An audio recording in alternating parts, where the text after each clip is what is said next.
तू 5 साल में तैयार होने वाली खेती भी नहीं है, तुझे जवान करने में बाप के 18 कीमती साल लग गए हैं, तू कहता है तुम्हें फिक्र क्या है। सुन, अगर तुझे कुछ हो गया तो इसकी जिंदगी तबाही में आ जाएगी, अगर तेरा पैर टूटा तो इसका जीना मुश्किल हो जाएगा, अगर तू मर गया खुदा की कसम इसे मौत से पहले मौत आएगी। तुझे क्या लगता है बाप का रिश्ता क्या है? सुन, तुझे बताऊं बाप क्या होता है। जिनके जुमलों पे तुम एतराज करते हो, जिनके जुमलों को सुन के बिगड़ जाया करते हो कि तुम होते कौन हो। आज तक तारीख के किसी सफे पे लिखा दिखा दो कि किसी बेटे ने बाप का जनाजा उठाया हो तो उसकी कमर झुक गई हो। कोई तहरीर नहीं मिलती है, कोई जुमला नहीं मिलता है, एक बंदा ये नहीं कहता कि इसने जब से बाप का जनाजा उठाया है इसकी कमर टूट गई है। ऐसे हजार ज़बानें सुना दूं तुम्हें। दुनिया कहती है जब से बेटे का जनाजा उठाया है बाप की कमर टूट गई है। पूछना चाहता है कि तेरे बाप से तेरा रिश्ता क्या है। खुदा की कसम अगर तेरे दिल के अंदर छेद हो जाए और कोई दिल ना दे तो बाप अपना दिल लेके जाके कहता है जिंदगी बहुत मुख्तसर है, और इतनी मुख्तसर है कि पलक झपकने की देर है, कब कैसे गुजर गई पता ही नहीं चलता है। हमें लगता है कि अभी 20 साल के हुए हैं, 30 साल के हुए हैं, अभी तो 50 के भी होने, 60 के भी होने हैं, अभी तो 70 के भी होने, अभी बहुत टाइम पड़ा है। लेकिन कभी 70 साल वालों से पूछो कि ये 70 साल कैसे गुजर गए, वो कहेंगे ऐसा लगेगा, ऐसा लगता है जैसे कल की बात है, जैसे अभी कल 70 साल गुजरे। मैं गलत नहीं कह रहा हूं, सोचने वाली बात यह है आज हमारे माँ बाप बूढ़े हैं, कल हम पे भी बुढ़ापा आना है, और इस वक्त में देर नहीं लगने वाली है। ये बहुत जल्द जवानी बुढ़ापे में बदलेगी, सियाही सफेदी में बदल जाएगी, ताकत कमजोरी में बदलेगी, और ये सीधी कमर ये झुकने में बदल जाएगी। आज जो ये जबान के लहजे हैं ना, कल ये टूट टूट के ये अल्फाज बनेंगे। आज एक सांस में 70 बातें कह के जबान रुकता है, कल एक बात कहने के लिए 7 सांसें लेनी पड़ेगी। आज दौड़ता है तो कदम कदम मंजिल पे जाकर रुकते हैं, कल वो वक्त आएगा कि मंजिल आते आते थक जाएंगे हम, लेकिन मंजिल हाथ नहीं आएगी। नौजवानों याद रखिएगा, माँ बाप के बारे में बुजुर्गों ने फरमाया ये वो किताब है जिन्हें आप लिखोगे और इस किताब को पढ़ के आपको आपकी औलाद सुनाएगी। यानी कि आप जैसा सलूक अपने माँ बाप के साथ करेंगे वैसा सलूक आपके साथ आपकी औलाद करेगी। ये मत सोचिएगा कि मेरे बाप ने मुझे नहीं पढ़ाया था, मैं बेटे को MBBS बना रहा हूं, मैं बेटे को IPS बना रहा हूं। याद रखिएगा, अगर खेती लगती है ना तो फिर आम के पेड़ पे आम आया करते हैं, अमरूद के पेड़ पे अमरूद उतरा करते हैं। कभी याद रखिए नीम के पेड़ पे खजूर नहीं उतरा करते हैं। याद रखिएगा, कभी गन्नों की फसल के ऊपर अनार नहीं उतरा करते हैं। जो बोते हो वही काटोगे। अगर तुम बाप की इज्जत करोगे, अगर तुम जाहिल भी हो तो तुम्हारी औलाद तुम्हारा एहतराम करेगी, और अगर तुम माँ बाप की नाफरमानी करोगे लाख IAS IPS बना लो। अभी कुछ दिन पहले की बात है, एक बाप का इंटरव्यू लिया गया, जब उससे पूछा गया क्या बात है, वो रात के सन्नाटे में रोड पे बैठा था, कहा तेरा कोई है कि नहीं। उसने कहा मेरे बेटे की इतनी तनख्वाह है कि कई लाख रुपए महीना कमाता है। कहा फिर तू रोड पे क्यों है? कहा उसकी हवेली में मेरे लिए जगह नहीं है, उसने घर से निकाल के बाहर खड़ा कर दिया है। तो तुमसे किसने कह दिया कि आला तालीमें जो होती है वो बाप की इज्जत का सबब बनती है, आला तालीमें बाप को वकार देती है? नहीं, खुदा की कसम, जैसा करोगे वैसा भरोगे। अगर तुम बाप का एहतराम करोगे तुम्हारी औलाद तुम्हारी इज्जत करेगी, अगर तुम बाप की तौहीन करोगे तो भूल जाना कि तुम्हारी औलाद तुम्हें सर पे रखेगी। खुदा का वास्ता, अगर अच्छे दिन चाहते हो बाप की कदर किया करो, तुम्हारी आने वाली नस्लें तुम्हारी इज्जतें करने लग जाएंगी। इज्जत करो माँ बाप की, कदर करो माँ बाप की। माफ कीजिएगा, मुझसे लोग कहते हैं यार पैसे देते मुसाफा करके 500 रुपए, कहते हैं दुआ करना। दुआ अद्दुआ मुख्कुल इबादत, दुआ इबादत का मकसद, दुआ मोमिन का हथियार है। ये मैं दुआ का मुनकिर नहीं, लेकिन तरीके का मुनकिर हूं। जिस तरीके से हम दुआएं करा रहे हैं ना, इनसे नतीजा कुछ नहीं। 500 रुपए दिए, मौलाना हुजूर दुआ करा, हुजूर ने 500 देके तो 1.5 मिनट की दुआ कर दी, और किसी ने हमें 2000 देके का दुआ कर दी, हमने 5 मिनट की कर दी। तो बताओ ये दुआ है कि बाजार है? बोलो भाई, पैसे लेके दुआ, पैसे दे के दुआएं ले रहे हैं। नौजवानों आपसे गुजारिश है, एक एक बंदा मेरी बात गौर से सुने। आपका बाप किसान है, मजदूरी करता है, मिट्टी ढोता है, आपकी माँ घर का गोबर उठाती है, मिट्टी लगाती है, उसके नाखूनों में गोबर भरा रहता है, फिर भी अगर घर से निकलो ना उसके मिट्टी वाले हाथ अपने सर पे रखवा लिया करो, उसके मिट्टी वाले हाथ सर पे रखवाया करो। वो बाप जो दिनों रात खेत में काम करता है, उससे दुआओं की दरखास्त किया करो। ये नहीं कि मेरा जुब्बा कुब्बा अच्छा है तो मेरी दुआ जल्दी कबूल होती होगी। ये मिजाज हमने बना लिया। भाई मेरे सर पे पकड़ी है तो मैं दुआ करूंगा और सीधे आसमान से टकराएगी जाकर के दुआ। फरमाया गया कि माँ बाप की दुआ औलाद के हक में नबी की दुआ की तरह हुआ करती है। जिससे दुआ लेनी थी उससे दुआ ले ही नहीं पाए, और जिसकी दुआएं देर से कबूल होनी थी उसकी चौखट जाके पकड़ ली। हमें हुआ क्या? मैं तुम्हें बताऊं, पैगंबर इस्लाम की चौखट है। एक देहाती शख्स आ गया, आके हुजूर की बारगाह में न खड़ा हुआ। महबूब कहते कहो कैसे आना हुआ? का बड़ी तमन्ना थी देखने की, बड़े चर्चे हैं आपके। का फिर तुम कैसे आए? उसने कहा सुना है जिससे आप राजी होते हैं उससे खुदा राजी हो जाता है। मेरे महबूब कहते हैं ऐसा ही है। का फिर कैसे आया? का मैं हुजूर आपको राजी करके खुदा को राजी करने के लिए आया हूं। आपको राजी करके खुदा को राजी करने के लिए आया हूं। बहुत गौर से मेरी बात सुनिएगा। वो कहता हुजूर मैं आपको राजी करके खुदा को राजी करने के लिए आया हूं। महबूब तो फिर महबूब है। फरमाने लगे तू घर से चला था तो कौन था तेरे पीछे? ये हुजूर क्यों पूछ रहे हैं? और कोई गैब क्या तुमसे निगाह हो वाला? जब ना खुदा की छुपा तुम पे करोड़ों दुरूद। आका कहते हैं जब तू घर से चला था कौन था तेरे पीछे? उसने कहा सरकार मेरे माँ को रोते हुए छोड़ा है, मेरा बाप भी रोता हुआ रह गया। कहा क्यों? क्या तूने उनसे इजाजत ली? कहा सरकार मैं इजाजत ले रहा था, वो नहीं चाहते थे मैं आऊं। कहा क्योंकि उनके पास मेरे सिवा कोई और सहारा नहीं है। सरकार में उन्हें रोता हुआ छोड़ आया। मेरे नबी ने गुलाम के कंधे पे हाथ रख के कहा फिर तुझसे किसने कह दिया कि बाप को रोता हुआ छोड़ के आए और मेरी चौखट पे आके तुझे रब की रजा मिलेगी? आका फरमाते तुझे रब की रजा चाहिए? कहा जी। फरमाया वापस चला जा, जिन माँ बाप को रोते हुए छोड़ के आया है जा उनको लबों पे मुस्कुराहट दे दे, मदीने वाला भी राजी हो जाएगा, काबे वाला भी राजी हो। नारे तकबीर, नारे रिसालत, पैगाम आला हजरत कॉन्फ्रेंस। कम कर दें, तवज्जो है सारे लोगों की। हुजूर फरमाते जिन्हें रोता हुआ छोड़ के आया है जा उनके लबों पे मुस्कुराहट दे दे। अब मैं पूछना चाहता हूँ, आज जो लोग कह दिया करते हैं सरकार बरकत नहीं हो रही है, कहता 8 दिन टांगे दबाते रहो बरकत होने लग जाएगी, 6 दिन चराग जलाते रहो बरकत होने लग जाएगी, 27 जमेरातों को आके चक्कर लगाओ बरकत होने लग जाएगी। हाथ जोड़ के कहता हूँ मजारों के चिल्ले करने वालों, मैं मजारों का मुखालिफ नहीं हूँ। मजारात वो जगह होती है जहाँ पे दुआएं मकबूल हो जाती है, मगर शर्त है मजार में अल्लाह वाला लेटा हुआ होना चाहिए।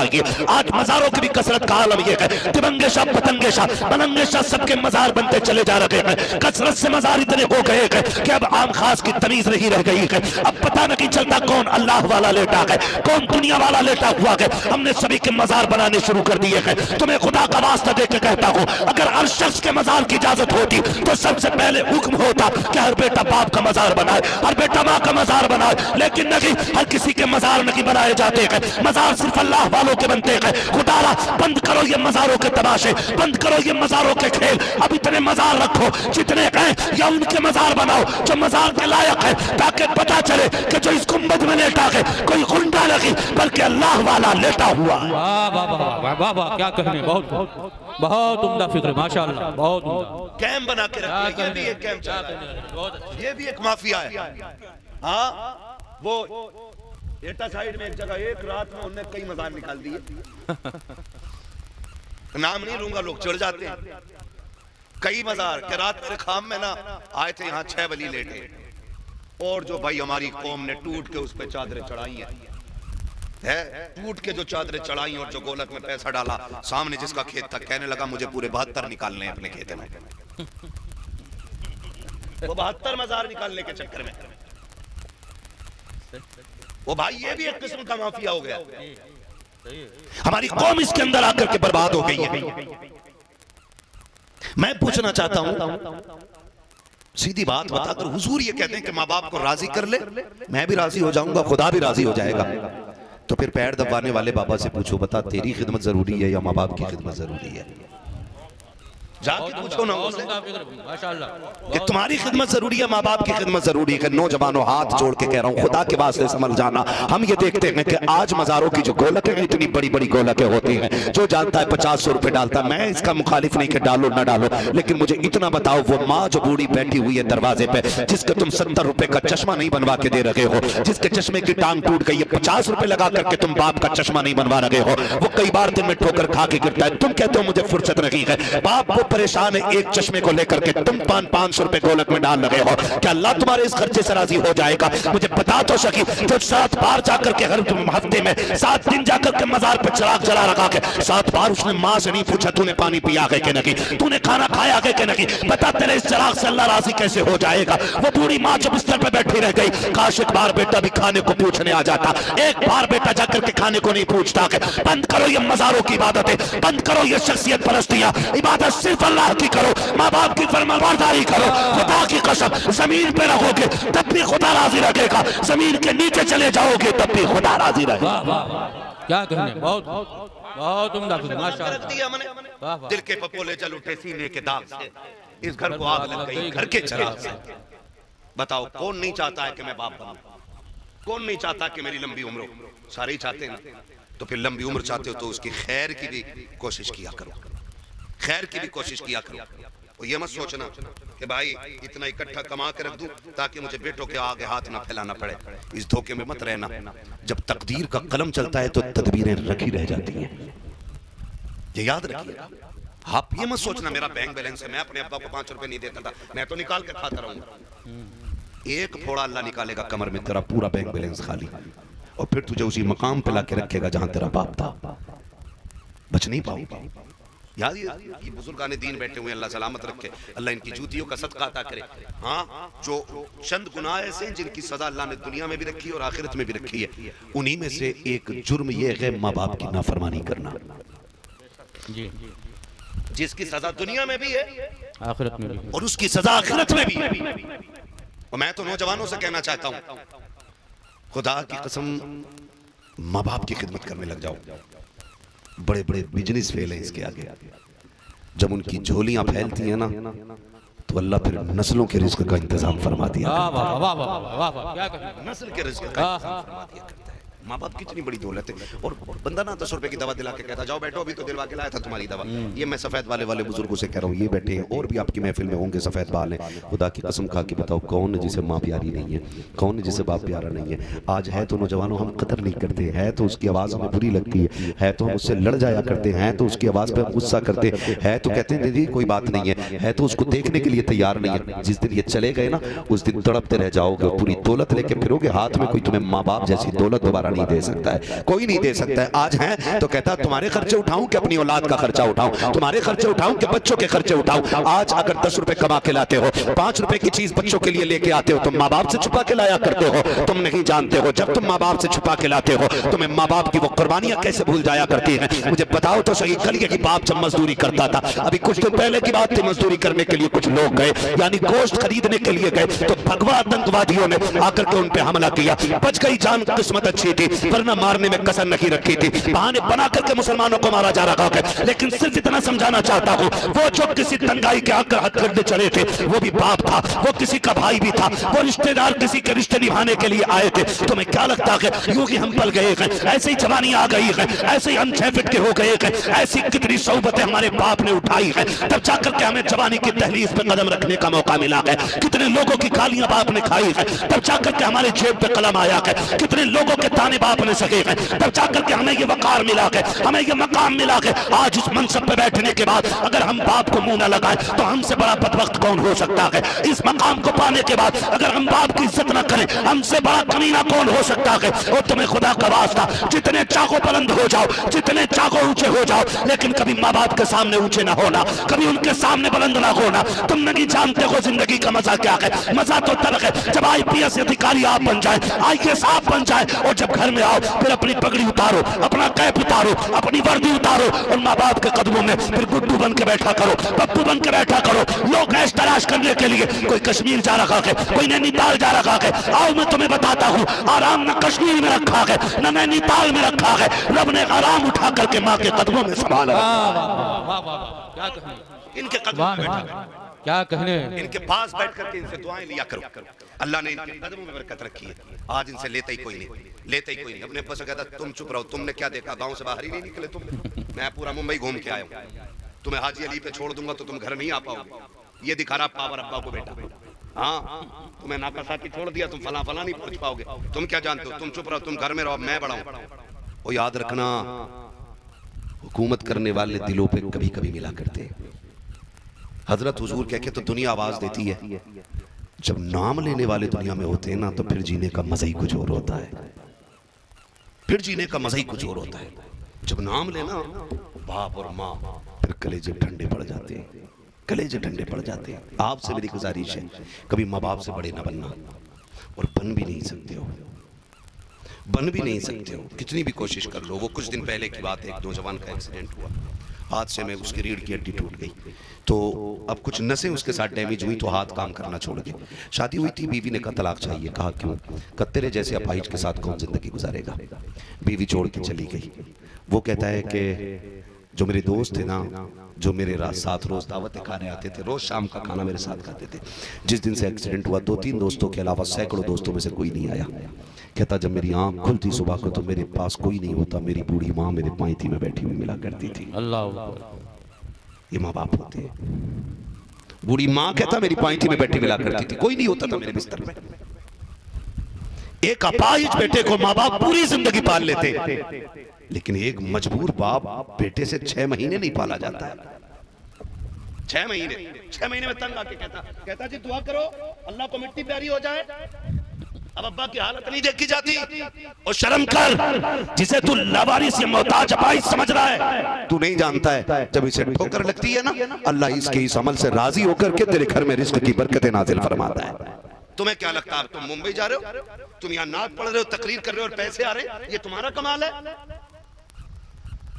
इसमें तुम्हारी शान है? नहीं, ये जो इज्जतें मिल रही है ना, ये माँ बाप की ठोकरों के सदके में मिल रही है, माँ बाप की ठोकरों के सदके में। आप कभी ये फैसला ना कीजिएगा कि नहीं हम बताएंगे तुम्हें क्या करना है।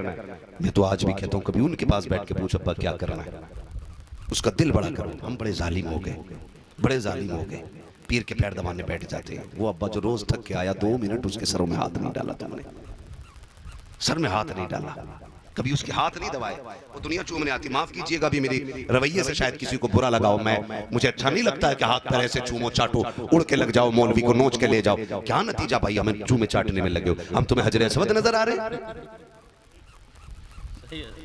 क्या रवैया है? बात करने आए हुजूर के दीन की, कोई ताजमहल नहीं है, बस हमारी बातें सुन लो, ये सबसे बड़ी बात। जो हमें चूमने चाटने भागते हो ना, उसके बदले में बाप का तलवा चूमना, माँ के हाथ चूमना, खुदा की कसम जितनी बार चूमोगे अल्लाह उतनी बार हज मकबूल का सवाब अता फरमाएगा। वाह वाह वाह, क्या कहें, बहुत उम्दा। तो भाई ना हमें तो कतई मत चूमा, बिल्कुल नहीं करना है। मुसाफा करो, हुजूर की सुन्नत है। ये चूमा चाटी हमारी समझ में नहीं आती। मुसाफा करो, चूमना तो उनके कदमों को चूमो। और कई है ना, हमारे पीर साहब ऐसे थे, हाथ छुए मैंने, रूई की तरह थे, तो मैंने कहा रूई की तरह होना ये जन्नती होने की बशारत है? किसी हदीस में है जिसके हाथ रूई के हो वो जन्नती है? किसी किताब में है कि जिसके पैर रूई जैसे हो वो जन्नत में जाएगा? सुन, रूई वालों की तो बशारत नहीं है, अलबत्ता जिनके हाथों में ठेठे हो हुजूर ने उनको बशारत जरूर अता फरमाई है। जिनके हाथों में टेटे पड़ गई हैं। आज हजरत हमारा मुआशरा इतना सफाक, इतना जालिम हो गया है कि हम रिश्वत लेने वाले आईपीएस के बेटे को बेटी दे सकते हैं, लेकिन हलाल के लुक़मे खिलाने वाले बंदे को बेटे घर का दामाद बनाने के लिए तैयार नहीं है। बहुत यह अलमिया हमारी कौम का, यह अलमिया हमारी कौम का। हमारे लिए हराम की दौलत से बनी हुई बिल्डिंग अच्छी है, हलाल के लुक़मे खाने वाली कौम अच्छी नहीं हमारे लिए। जबकि ये जिंदगी बड़ी मुख्तसर है, 60 साल 65 साल 70 साल 100 साल और बढ़ा लो, चलो 150 साल है। कोई नजर में इतनी उम्र का? बोलो भैया, है कोई तुम्हारे गांव में? है कोई 150 साल का? नहीं है ना, हमारे इलाके में नहीं है। इससे ऊपर सुई जिंदगी की जागी नहीं रही है। बाकी अल्लाह कादिर मुतलक है, जितनी चाहे आगे बढ़ा दे। लेकिन जो हम देख रहे हैं इससे ऊपर सुई जाने को तैयार है। बोलो, इससे आगे तो सुई जाने को तैयार नहीं है। मुझे बताओ, जिन बच्चों के पुराने कपड़े, उनकी जिंदगी नहीं कट रही है? और जिनके पास कोट वोट ठाट वाट है, उनकी भी कट रही है। फर्क कितना दोनों में? गरीब रब को राजी करके काट रहा है और ये हराम कमाने वाले रब को नाराज करके काट रहा है। सिर्फ इतना फर्क। मैं नौजवानों से कहना चाहूंगा, खुदारा आपका बाप मजदूर है ना, ईंटें उठाता है ना, उसने भट्टे पे ईंटें ढोई है, ये रक्षा चलाता है ना। आपका बेटा जिंदगी भर मुंबई में ठेला लगाता रह गया, तो उसको हकीर ना समझना। जब वो ईंटें उठाने वाला बैठा हो ना, उसके कंधों पे आना और प्यार से दबाना शुरू करना। वो कहे क्या बात है, क्या अब्बा पूरी जिंदगी इन कंधों पे हमारा बोझ उठाता रह गया, आज मैं तेरे कंधे दबाने आ गया हूँ। खुदा की कसम उसके कंधे दबा, जैसी वो मुस्कुराएगा खुदा की रहमतें मुस्कुराना शुरू कर देंगी।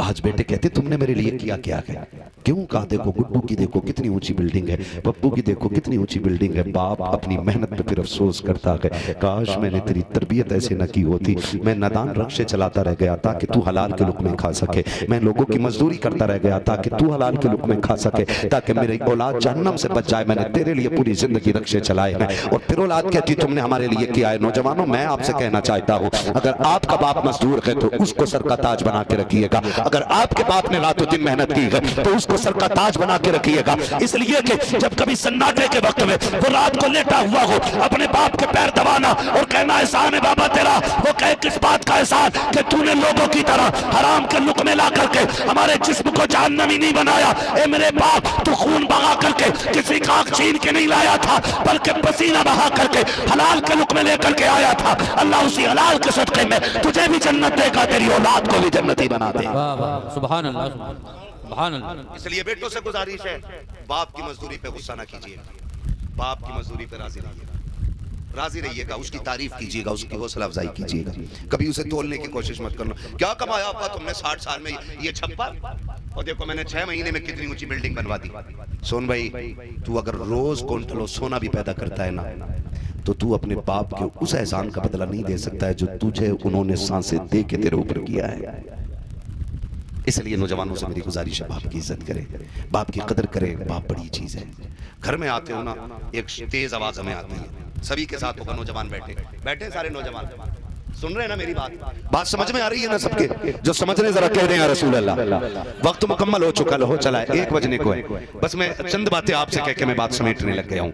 हाँ, तूफान नूह लाने से आखिर क्या फायदा, एक अश्क ही बहुत है अगर कुछ असर करे। आज मैं सिर्फ बाप पे बात कर रहा हूँ, इंशाल्लाह कभी फिर आऊंगा तो माँ के हवाले से बात कर जाऊंगा, और फिर आप मुझे बुलाइएगा तो फिर कभी बहन के हवाले से बात होगी। मैं एक रिश्ते पे इंशाल्लाह कभी बात करूंगा। मैं चाहता हूँ आज के बाद हर बाप का एहतराम बंदे करने लग जाए, उसके एहसान को समझे, उसको माने। मैं आपसे बस यही कहना चाहता हूं। तो जो लोग समझ रहे जरा कह दें या रसूल अल्लाह। नौजवान मेरी बात सुन ले, कितने लोग जन्नत में जाना चाहते हैं? या अल्लाह जिन्होंने हाथ उठाए सबको महबूब के सदक़े में जन्नती बना दे। अच्छी दुआ है। महबूब फरमाते हैं जब भी हाथ उठा करें अल्लाह से जन्नत मांगा करो, इसलिए कि जब बंदा 3 मरतबा कहता अल्लाह जन्नत दे जन्नत दे जन्नत दे, जन्नत खुद कहती मालिक मुझे इसके नसीब में लिख दे। हाँ, ये जरी ना रहिएगा कि जन्नत तो पक्की है ही, मौलवी तीजा करवा देगा। याद रखना, तीजे में भी कम डंडी नहीं मारते लोग। मस्जिद में बैठ भाई, थोड़ा सा घुमा दो यार, थोड़ा सा घुमा दो। मस्जिद में बैठते यूं चने लेके और ऐसे डाले जा रहे हैं और कह रहे हैं कितने आलू हुए। मुर्दा भी सोचता होगा किन ठगों के बीच में चने पड़वाए जा रहे हैं मेरे। यहाँ इंसाफ करने तैयार नहीं। तीजे की फाता में मस्जिद में लोग इसलिए आ जाते हैं कि हमारे अब्बा की फाता में आया था। धोखे में न रहियो, ये ईमानदारी से पढ़ के जाएंगे। 70,000 मरतबा कलमा नहीं हुआ, 6,000 लोग बैठे हुए पढ़ रहे, इतने चनों का ढेर लग जाता है। वो तो ये अच्छा है कि ये कानून नहीं है कि जो जितने पढ़ लेगा उतनी ले जाएगा, वरना एक नहीं यूं लौटते यूं और गोलियां चल जाती। तो ये धोखे में मत रहना कि कलमा पूरा पढ़ेंगे तेरे बाद, लाजिम नहीं है, मुख्तसर जिंदगी है। मैं कहता हूं वो बेटे खुश नसीब होते हैं जिन बेटों के जनाजों को बाप कंधे दिया करते हैं। इसलिए कि जब बाप के हाथ उठते हैं ना तो फिर अल्लाह खाली नहीं लौटाता है। अगर बाप बेटे की कब्र पे आके कहते हैं ना अल्लाह मेरे लाल को बख्श दे, तो मुझे लगता है जबान से निकलने में देर होती होगी, अल्लाह को बख्शने में देर नहीं लगती होगी। अपने पीछे ऐसे काम छोड़ के जाओ कि कोई हाथ ना भी उठाए तब भी बख्शिशों के परवाने आसमानों से नाजिल होते रहे।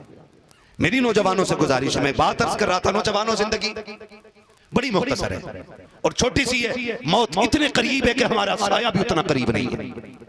यूं समझे कि मौत यहां खड़ी है। ऐसा नहीं होता है कि हम अभी किसी से मिलकर आए फिर ऐलान होता फलां का इंतकाल हो गया, हम कहते हैं अरे अभी तो मेरी बात हुई थी, अभी तो उसने फोन किया था। इससे पहले कि एक दिन हमारा भी मस्जिदों से ऐलान हो, हम अपने आप को बदल दें, हम अपने तरीके बदल दें, हम अपने उसूल बदल दें। हम रात को ना 2-2 बजे तक जा रहे हैं बैठने के लिए। पहली बात तो मैं कहूँगा जनरली तौर पे कि कोई भी बच्चा अब घर से ना देर रात के लिए गायब ना हो, क्योंकि माहौल बहुत ज्यादा खराब हो चुका है। लोग मुसलमानों के खून के प्यासे हो गए हैं। मैं पूरी जुर्रत के साथ कह रहा हूँ, डर नहीं है, मैं खुल के ही बात कह रहा हूँ। कुत्ता मर जाए मुल्क में तो मुल्क उसके नाम की छुट्टी कर सकता है, लेकिन मुसलमानों की हवेलियां उजड़ जाएं किसी की जबान पे शिकवा तक नहीं आता है। सबसे अगर कम अहमियत किसी खून की है तो इस वक्त मुसलमान के खून की है।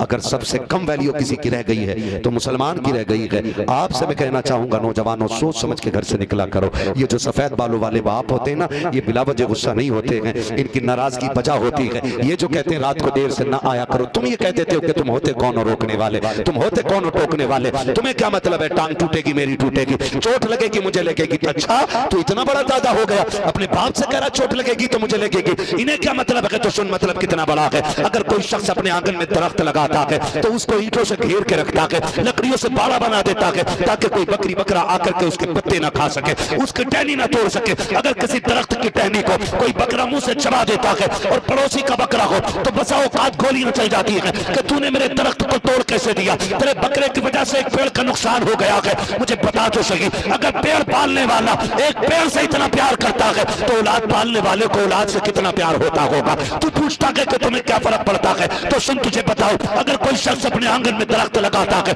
उसकी दो वजह होती है, या तो फल की उम्मीद रखता है या साये की उम्मीद रखता है। अगर साये की उम्मीद होती है, एक पत्ता किसी को तोड़ने नहीं देता है, जबकि वो 5 साल के अंदर एक पेड़ तैयार हो जाता है। अगर उस पेड़ की जड़ में आकर के कोई तेजाब डाल दे तो गोलियां चल जाया करती है, क्योंकि 5 साल की मेहनत राय का चली गई है। और नौजवान बाप का एतराज पर सवाल करने वाले, उसके जुमलों को सख्त कहने वाले, मैं तुझसे पूछना चाहता हूँ, 5 साल पेड़ को पालने में लगते हैं तो पड़ोसी से लड़ाई हो जाती है, तुझे बाप ने किन उम्मीदों से पाला होगा, कितनी नियतें करके तुझे पाला होगा, और तू 5 साल में तैयार होने वाली खेती भी नहीं है। तुझे जवान करने में बाप के 18 कीमती साल लग गए हैं। तू कहता है तुम्हें फिक्र क्या है? सुन, अगर तुझे कुछ हो गया तो इसकी जिंदगी तबाही में आ जाएगी, अगर तेरा पैर टूटा तो इसका जीना मुश्किल हो जाएगा, अगर तू मर गया खुदा की कसम इसे मौत से पहले मौत आएगी। तुझे क्या लगता है बाप का रिश्ता क्या है? सुन तुझे बताऊं बाप क्या होता है। जिनके जुमलों पे तुम एतराज करते हो, जिनके जुमलों को सुन के बिगड़ जाया करते हो कि तुम होते कौन हो, आज तक तारीख के किसी सफे पे लिखा दिखा दो कि किसी बेटे ने बाप का जनाजा उठाया हो तो उसकी कमर झुक गई हो। कोई तहरीर नहीं मिलती है, कोई जुमला नहीं मिलता है, एक बंदा ये नहीं कहता कि इसने जब से बाप का जनाजा उठाया है इसकी कमर टूट गई है। ऐसे हजार सराहने सुना दूं तुम्हें, दुनिया कहती है जब से बेटे का जनाजा उठाया है बाप की कमर टूट गई है। पूछना चाहता है कि तेरे बाप से तेरा रिश्ता क्या है? खुदा की कसम अगर तेरे दिल के अंदर छेद हो जाए और कोई दिल ना दे तो बाप अपना दिल लेके जाके कहता है डॉक्टर मेरा दिल निकाल ले, मैं रहूं या ना रहूं, मेरे बेटे को सांसें मिल जानी चाहिए, ये जिंदा रहना चाहिए। तू पूछता कि तुम्हारा रिश्ता क्या है? तो सुन, जब तुझे मतलब के लिए यूज करते हैं तो वो दुनिया वाले कहलाते हैं, और जो तेरे मतलब के लिए खुद को मिटा देता है उसी साथ को आज दुनिया बाप के नाम से जाना। क्या कहने, बहुत कौन हो तुम मेरी जिंदगी में बोलने वाले? अच्छा खुदा की कसम खा के कहता हूँ अपने बाप से पूछ, तू उसका लगता क्या है? तू उसका लगता क्या है? पूछ अपने बाप से, तू उसका है क्या? है कौन? अभी कल की खबर है, एक बच्ची को बाग लेके जा रहा था, बूढ़ा बाप उस बाग को बाग से लड़ गया, बाग से लड़ गया अपनी बच्ची को बचाने के लिए। बूढ़ा बाप शेर से लड़ गया अपनी बच्ची को बचाने के लिए, और हम तो डॉक्टर से नहीं लड़ पाते अपने बाप को बचाने के लिए। डॉक्टर कहते सीरियस हालत है, कहता चलो ठीक है दवा तो करते रहो वरना लोग कहेंगे घर लेके चले गए थे। ये कह के हम माँ बाप को बेसहारा छोड़ देते हैं। ना करना यार, ना करना। खुदा की कसम इनकी कोई कीमत नहीं है, नहीं है इनकी कोई कीमत, नहीं है इनकी कोई कीमत। अगर आप दिल दे के भी अपना बाप बचा लो ना तब भी आप उसके एहसान का बदला नहीं दे सकते हो। आप कितने बड़े एहसान की बात करते हो। मैं एक बात करूँ ना, जो बाप थक के आता था ना शाम को, या मुंबई से आया, दुबई से आया, कुवैत से आया, और अपने बेटी की पसंद का खिलौना लेके घर में आया ना, और तुम सो रहे थे, उसने बीवी से कहा उठा इसे, मैं इसकी पसंद की कार लेके आया हूँ, मैं इसकी पसंद का खिलौना लेके आया हूँ। और जब तुझे नींद में माँ ने उठाया और बाप ने तेरी गोद में वो खिलौना रखा और जो तेरे चेहरे की मुस्कुराहट देखी थी बाप ने, वो जितना उस मुस्कुराहट को देख के खुश हुआ था ना, खुदा की कसम तू उसके उस एहसास का पूरी जिंदगी गुलामी करके भी हक अदा नहीं कर सकता है। हो क्या, कहां खड़े हो, कहां खड़े हो? मैं चैलेंज के साथ कहता हूं, हम बहुत छोटे थे, हम सब मदरसे में पढ़े बड़े, हमारे खर्चे हमारे बाप ने उठाए, आज हम सोने में नहा क्यों ना जाएं? एक एक बाल पे माँ बाप का एहसान है, एक एक बाल पे। क्या बात करते हो आप यार, कि तुम होते कौन बोलने वाले, तुम होते कौन बोलने वाले? जानते हो पूरी जिंदगी बाप पैबंद लगा के कपड़ों में पहनता रहा, उसकी जूतियों में कई कई कीले टुकी हुई थी, वो अपने जूते के तस्मे को चिपका चिपका के पहनता रहा। लेकिन एक दिन तूने कहा अब्बा मैं स्कूल गया था ना, फलां के बेटे ने इतने अच्छे कपड़े पहन रखे थे। तेरे ये जुमले बाप के कलेजे में तीर की तरह पार हो गए। वो सुबह जब निकला ना तो घर टिफिन भी भूल गया, क्योंकि आज उसके जहन में अपनी भूख नहीं थी, आज उसके जहन में अपने बेटे की ख्वाहिश थी। वो रात भर रोता रहा तेरे जुमले सुन के, मालिक इतना गरीब कर दिया कि मैं अपने बेटों को ढंग के कपड़े भी ना दे सका। सुबह उठा दीवानगी में टिफिन भी भूल गया, घर से चला गया। अचानक माँ की नजर पड़ गई, हाय तेरे बाबा टिफिन भूल गए। कोई बात नहीं अम्मा, कोई बात नहीं, भूल गए भूलने, तूने तो ये कह के वक्त टाल दिया। लेकिन वो बाप जब शाम हुई ना, सब घर आने लगे। मालिक ने मजदूरी दे के कहा था कि तू नहीं जाना चाहता, उसने कहा आज मुझे और काम कर लेने दो। कहा कि उनका सुबह बच्चे का शौक पूरा करना है। उसने कहा शाम तक उसने डे नाइट ड्यूटी की, फिर भी इतने न बन सके तो उसने फिर झोली फैला दी, 8 दिन की मजदूरी उधार दे दो, आज खाली हाथ नहीं जाना चाहता, बच्चे की गोद में उसकी ख्वाहिश डालूंगा जाकर के।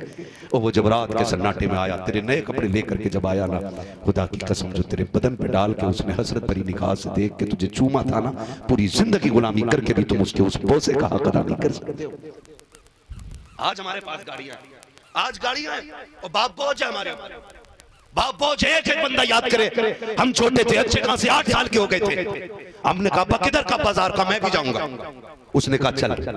उसके पास साइकिल भी नहीं थी, गाड़ी तो बड़ी बात, साइकिल भी नहीं थी। वो यूं उंगली पकड़ के चलता रहा। अभी 10 कदम चले थे, अब्बा मैं थक गया हूं। उसने उठा के कंधे पे यूं रखा था जैसे जिंदगी की सबसे बड़ी सौगात उठा के चल दिया हो, ऐसे लेके जा रहा था जैसे जिंदगी की महराज हो रखी हो। उसने कंधे तो बदले लेकिन कभी तुझे पैरों पे चलने नहीं दिया। वो कंधे पे लेकर के 8 किलोमीटर तक चलता रहा। आज तेरे पास गाड़ी है, अब्बा कहता बेटे फेफड़े का एक्सरा करा देता, बेटे चला नहीं जाता। अब्बा आज गाड़ी में तेल लगी है, आज गाड़ी खाली लगी है, आज मुझे फुर्सत लगी है। और जबान को लगाम दे, इसकी कागज पे अपनी जरूरतों को आगे न डाल, वरना अल्लाह तेरी जबान पे फालिश डाल देगा और कोई दवा तुझे ठीक नहीं कर पाएगी। ये वही बाप है जो तुझे पैदल चल के तुझे गाड़ियों के मजे दिलाता रहा, कंधे पे बैठा करके तुझे जहाज की मस्तियां इसने दिलवाई है। आज तुम्हें खुदा का वास्ता है, अगर बाप है तो कदर कर लो। खुदा की कसम कल दौलत होगी, बाप नहीं होगा तो रोने के सिवा कुछ नहीं पाओगे। तुम्हें गाड़ियां मिल जाएंगी, बंगले मिल जाएंगे, लेकिन इस्तेमाल करने वाला बाप नहीं होगा तो अमीर होके भी कंगाल नजर आओगे,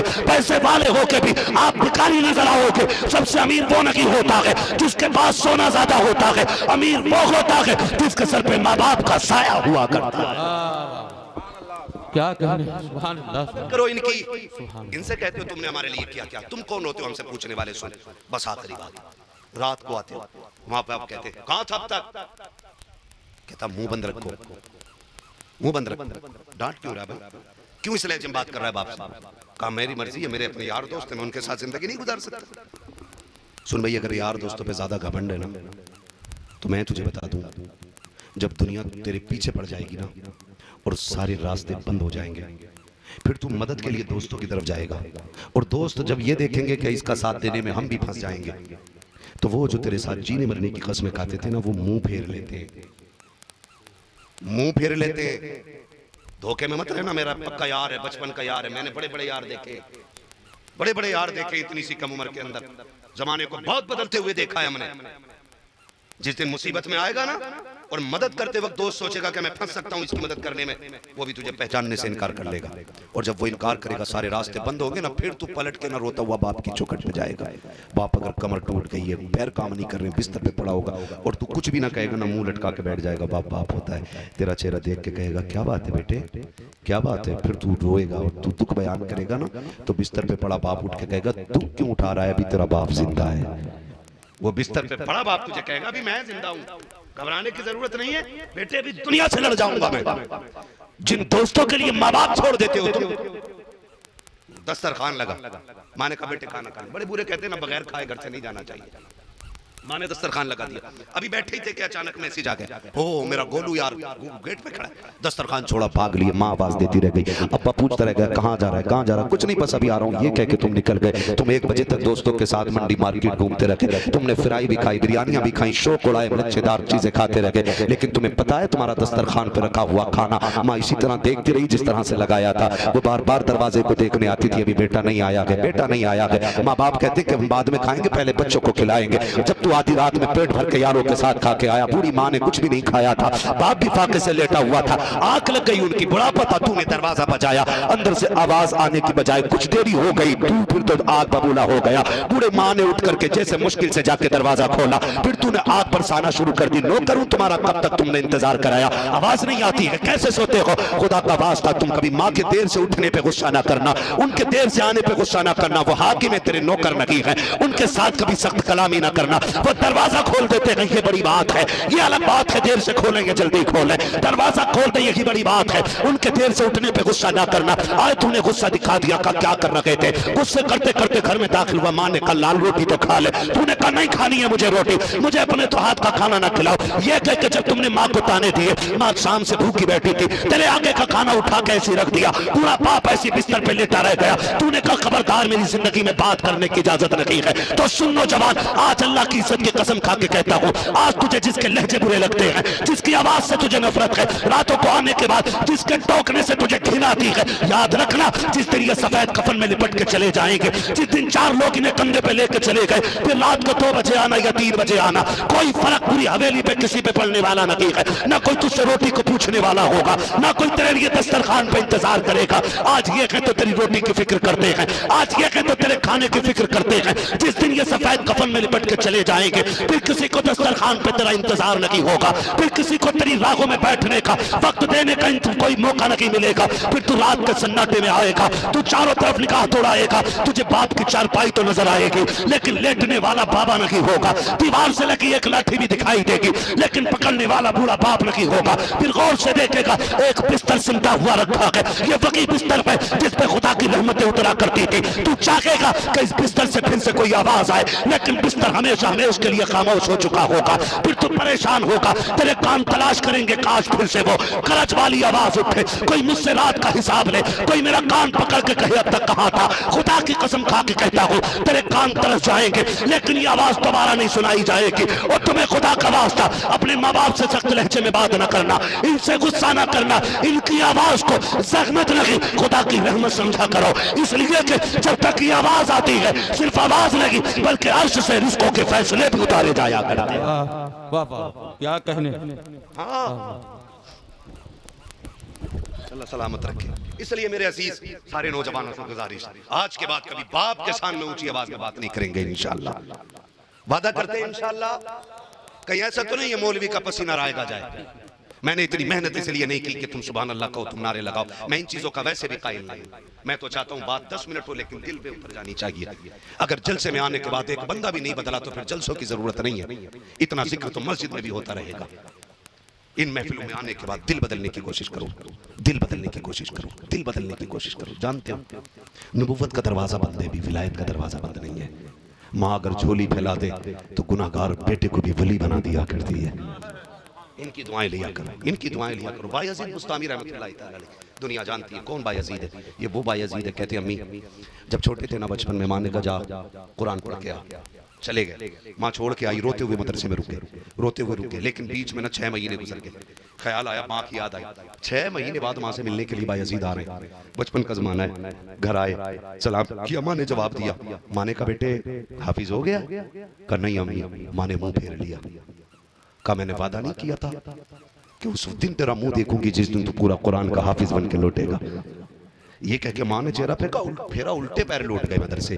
फिर उस दिन लौटे जिस दिन कुरान के पूरे हाफिज बन गए थे। फिर अल्लाह की लगन ऐसी लग गई, इनको कहने लगे अम्मी मैं 2 हक एक साथ अदा नहीं कर सकता। कहा बेटे कौन सा? कहा एक अल्लाह का हक, एक तेरा हक। कहा फिर कहा मैं रब को पाना चाहता हूँ, ऐसा कर अपना हक माफ कर दे। माँ भी बायजीद की माँ थी। कहा जा बेटे अपना हक माफ किया, जा तू अल्लाह को राजी करने की कोशिश कर। 12 साल जंगल में रहे। कितने साल? 12 साल जंगल में रहे। 12 साल तक खुदा ना मिला। खुदा नहीं मिला, सोचा जगह बदलते हैं, किसी और जंगल में चलते हैं, और भयानक जंगल में जहां और ज्यादा तज़किया नफ्स, और ज्यादा अल्लाह अल्लाह। जब राज जगह बदलने का इरादा किया तो फिर जब दूसरे जंगल में जा रहे थे तो अपनी ही बस्ती से गुजरने लगे। ख्याल आया क्यों ना 12 साल हो गए, बूढ़ी माँ से भी मिलते चले। ये सोच के घर पे आए और जब दरवाजे पे खड़े हुए सोचा बजा दे। ख्याल आया माँ है, थक के सो गई होगी, रात हो गई है, भाई अजीज दरवाज़ा ना बजाना। कहते मैं थोड़ी देर खड़ा रहा के अचानक नाली में ताज़ा पानी आना शुरू हुआ। मैं समझ गया मेरी माँ तहज्जुद पढ़ने के लिए उठ गई है। कहते फिर मैंने जैसे खटखटाया, ऐसे खटखटाया, खुदा की कसम मामा होती है। कहते अंदर से आवाज़ आई, यजीद भाई यजीद बेटा मैं आ रही हूँ, ठहर। कोई आवाज़ नहीं दी। कहते माँ वो होती है जो आहट से बेटों को पहचान लिया करती है। आहट से कहते फिर माँ ने दरवाज़ा खोला, मुझे बुलाया, खैर है बेटे सब ठीक है, बता क्या रहा, क्या रहा, खुदा मिला कि नहीं मिला। कहते नहीं मिला। काब की तरह काब दूसरे जंगल में जा रहा हूँ। माँ ने कहा चल बैठ। माँ ने बैठाया, वो कहा ला सर गोद में रख दे। भाई अजीज कहते मेरी माँ ने ना सर गोद में रखा और खूनियाँ मेरी कमर पे आ गई।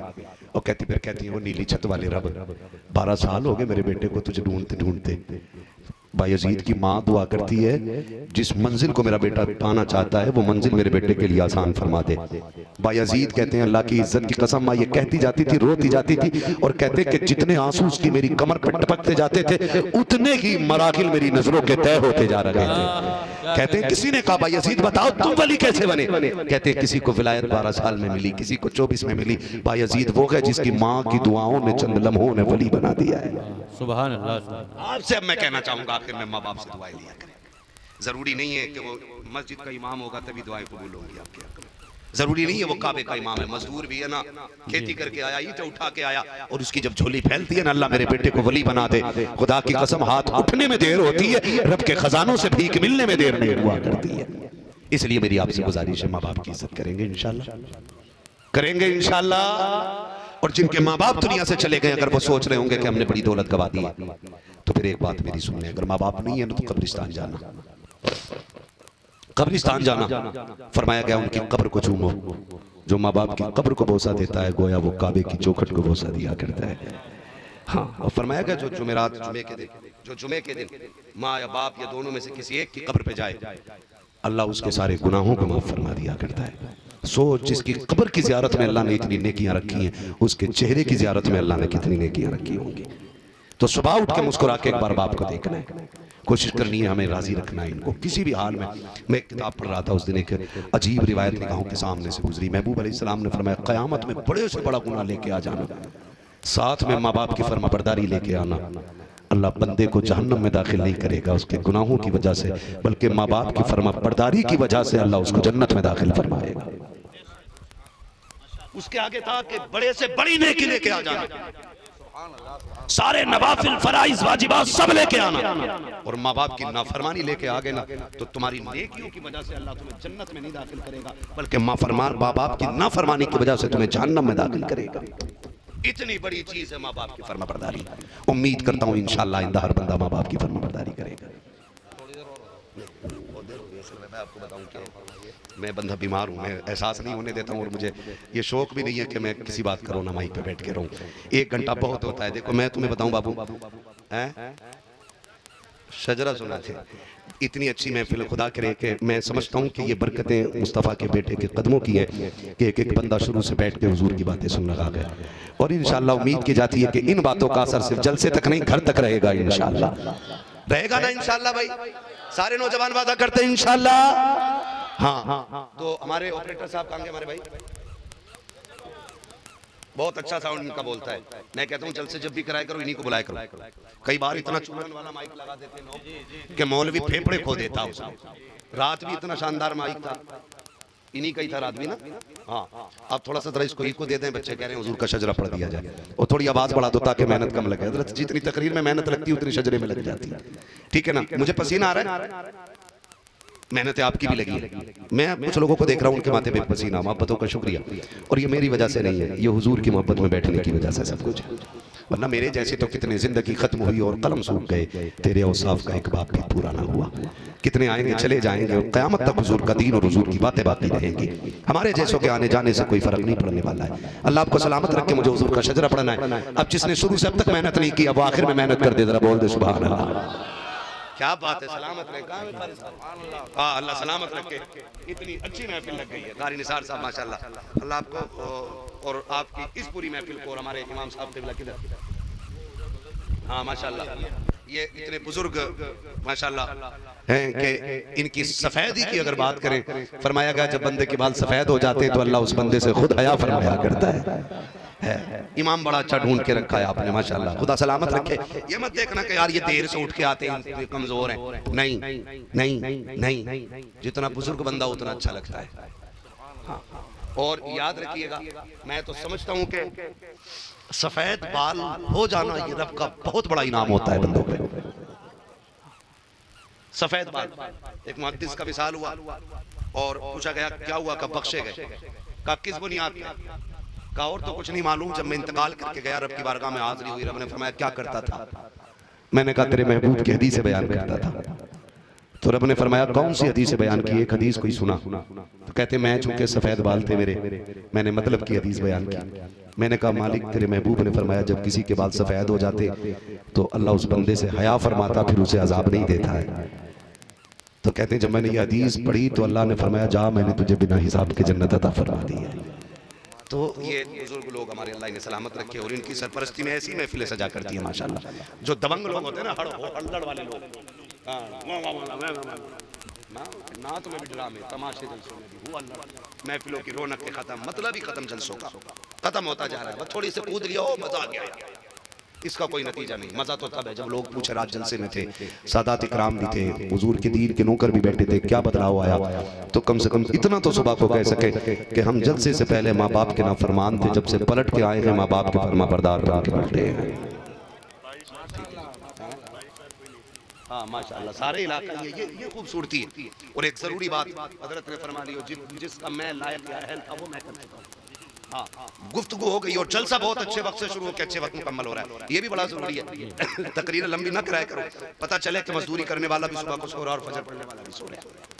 इतनी लंबी तकरीरें भी नहीं होनी चाहिए। जलसा ऐसे वक्त में खत्म करो कि मजदूरी करने वाला सुबह को हलाल रोजी ला के बच्चों को शाम को खिला सके और सोने वाला उठ के फजर की नमाज पढ़ सके। ऐसे टाइम से जलसे अच्छे लगते हैं। यही वजह ये वो हल्लड़ जो जलसों में हो गया और ये 3-3 बजे तक के जलसे हो गए। हमारे जलसों में पढ़े लिखे लोगों ने आना बंद कर दिया क्योंकि हमारी टाइमिंग ही कोई दुरुस्त नहीं। अपने जलसों को बामकसद कीजिए और टाइम से खत्म कीजिए। मैं मुबारकबाद पेश करता हूं कमेटी के नौजवानों को और हजरत को भी, तमाम उलमाए अहले सुन्नत को कि इनकी सरपरस्ती में और सरकार की सदारत में कि ये महफिल इतनी कामयाब वक्त से मुकम्मल हो रही है। इंशाअल्लाह फजर भी पढ़ी जाएगी और बच्चों के लिए हलाल रोजी भी कमाई जाएगी। ठीक है ना। मेरा बच्चा एक भाई मुझसे कह रहा है हुजूर का शजरा पढ़ना है और ये बच्चा खुदा की कसम कुर्बान जाऊं मैं इस बच्चे की मोहब्बत पे, ये बिना किसी लालच के शुरू से अब तक बैठा हुआ है। हाँ, बिना किसी लालच के। ऐसे बच्चे अल्लाह सलामत रखे। यकीनन ये अच्छे माँ बाप की परवरिश का नतीजा है कि बच्चे इतनी रात में भी जलसे में जाग रहे हैं, वरना 1 किलो बिरयानी के लिए भी नहीं बैठता ये बच्चा, 100 रुपए के लिए भी नहीं बैठता। क्यों बैठा है? इससे पूछोगे क्यों बैठा, बच्चा कहेगा सुना के आप हर आशिक के घर तशरीफ लाते हैं, मेरे घर में भी हो जाए चरागा या रसूल अल्लाह। हुजूर ये आपका इश्क है, जहां बूढ़ों को जगा के रखा है उसने बच्चों को भी बैठा के रखा है। तो मेरे नजदीक उम्र के हिसाब से कोई बड़ा नहीं, मेरे नजदीक वो बड़ा है जो हुजूर का आशिक बड़ा है। ठीक है ना। तो अल्लाह इन बच्चों को, जवानों को, बूढ़ों को सलामत रखे। बस मैं हुजूर का शजरा पढ़ने लगा हूं, जरा बोल दे सुभान अल्लाह।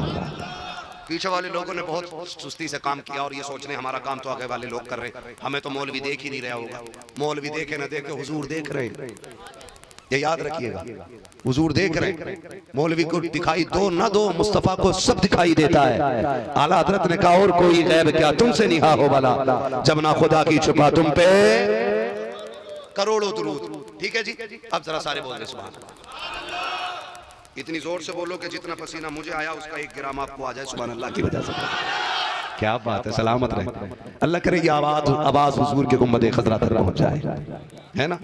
मैं आपको बता दूं, जब मेरा हाथ का इशारा हो ना तो समझ जाना क्या करना है। क्या समझोगे इससे?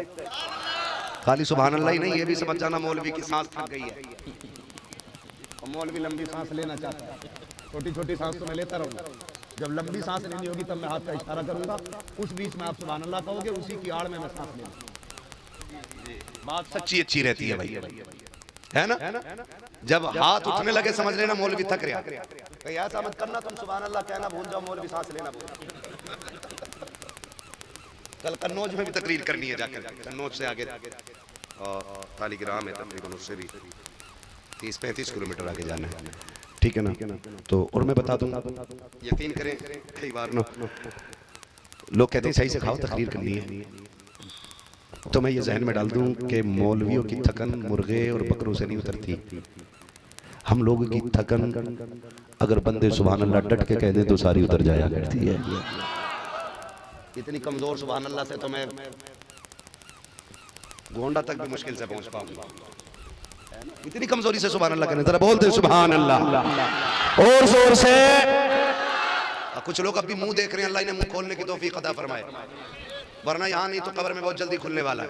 मर रब्बुका मा दीनुका मा कुंता तक़ूलु फी हक़्क़ि हाज़ा रजुल, फिर तो बोलोगे, यहाँ भी नहीं बोलोगे, वो लठियां चलेंगी, बचाने वाला नहीं मिलेगा। आदत डाल लो बोलने की अल्लाह अल्लाह की। मैं सो जाऊं या मुस्तफ़ा कहते कहते, खुले आँख सल्ले अला कहते कहते हैं। तो मेरे भाई नीचे बैठे हुजूर की मोहब्बत में, ये जरा जोर से बोले सुभान अल्लाह। क्या बात है, सलामत रहे माशाअल्लाह, सलामत रहे। मूड बन गया मेरा, मैं चाहता हूँ हुजूर का शजरा पढ़ लो, ठीक है भाई। आज मुंह देख के सुन लो, रोज मोबाइल देख के सुनाता ना, तो फिर जरा बोल दे, जरा पीछे वाले और सारे मिलकर बोले सुभान अल्लाह। आदम के बेटे शीश, हाँ साथ ना छोड़ियो, ये नमाज जनाजा नहीं है, 4 तकबीरें पूरी करके रुकूंगा। जहां तुम छोड़ोगे वहीं से मैं छोड़ के निकलूंगा, रास्ता है मेरा निकलने का। हाँ बोलेंगे ना इंशाअल्लाह, बोले जरा सुभान अल्लाह। आदम के बेटे शीश, शीश के बेटे अनस, अनस के बेटे कैनान, कैनान के बेटे मेलाइल, मेलाइल के बेटे ब्यारत, ब्यारत के बेटे इदरीस, इदरीस के बेटे मुतवशिक, मुतवशिक के बेटे लबकनेक नाम, लबकनेक नाम के बेटे नूह, नूह के बेटे साम, साम के बेटे जुल्हाद, जुल्हाद के बेटे शालिह, शालिह के बेटे आबिल, आबिल के बेटे दाता, दाता के बेटे रावा, रावा के बेटे सारू, सारू के बेटे नाखुन, नाखुन के बेटे तारिक, तारिक के बेटे इब्राहिम खलीलुल्लाह, इब्राहिम खलीलुल्लाह के बेटे इस्माइल ज़बीहुल्लाह, इस्माइल ज़बीहुल्लाह के बेटे केदार, केदार के बेटे अवाम, अवाम के बेटे हमल, हमल के बेटे साबित, साबित के बेटे सलमान, सलमान के बेटे रईसा, रईसा के बेटे इलियासा, इलियासा के बेटे औद के बेटे हव्वा, हव्वा के बेटे अदनान, अदनान के बेटे मोइद, मोइद के बेटे नदार, नदार के बेटे मुदर, मुदर के बेटे इलियास, इलियास के बेटे मुदरिका, मुदरिका के बेटे खदीमा, खदीमा के बेटे किनाना, किनाना के बेटे नदर, नदर के बेटे मालिक, मालिक के बेटे फार, फार के बेटे गालिब, गालिब के बेटे लुई, लुई के बेटे काब, काब के बेटे मुर्रा, मुर्रा के बेटे किलाब, किलाब के बेटे कुसै, कुसै के बेटे अब्द मनाफ, अब्द मनाफ के बेटे हाशिम है, हाशिम के बेटे अब्दुल मुत्तलिब है, अब्दुल मुत्तलिब के बेटे अब्दुल्लाह है, अब्दुल्लाह के बेटे मोहम्मद रसूलुल्लाह। वाह वाह वाह, या रसूल अल्लाह, जिंदा जिंदाबाद, जिंदाबाद, जिंदाबाद, जिंदाबाद, मरहबा या अली, या अली, जिंदाबाद, जिंदाबाद, जिंदाबाद, जिंदाबाद।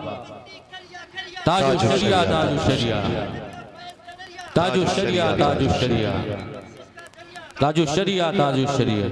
अल्लाहु अकबर, या रसूल अल्लाह। वाह वाह, बहुत। जिंदगी ये नहीं है किसी के लिए, जिंदगी है नबी की, नबी के लिए। मसलक आला हजरत पे कायम रहो, जिंदगी दी गई है इसी के लिए। अख्तरे कादरी खुल्द में चल दिया, खुल्द मांगे हर एक कादरी के लिए। बस जो हुए अगला तुमको माफ फरमाए रब्बे कायनात।